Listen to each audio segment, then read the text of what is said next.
Okay, so let's look at that for a minute. So I'm going to lay down a proposition here for all of you who are listening.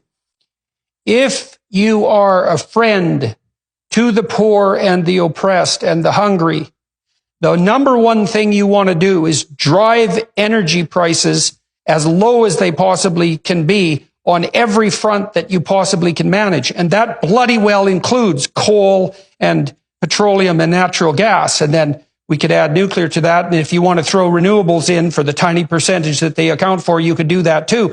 But because energy is equivalent to work, and because work is equivalent to food and shelter, if you make energy expensive, what you do is you starve the poor. And you don't have to starve them very much before they become desperate and things fall apart. And then we fall into these positive feedback loops that Michael has been describing.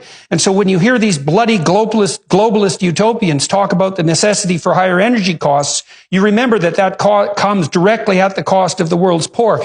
Chrystia Freeland, the Deputy Prime Minister of Canada, 2 weeks ago had the unmitigated and I would say quasi-demonic gall to announce publicly that $8 a gallon gasoline in Canada was actually probably a good thing, because Canadians should be reminded nonstop just how severe the climate crisis is every time they fill up their cars. And that's perfectly bloody fine unless you're living on the edge of your economic capability.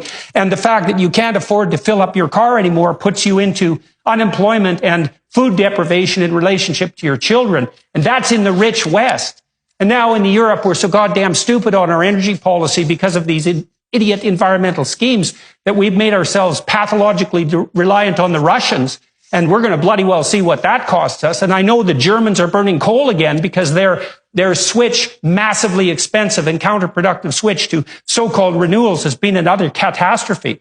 And so now God only knows how expensive energy is going to become. And that's directly related to the provision of the famines that Michael is talking about. So get ready for this, folks, because it's coming down the pipes.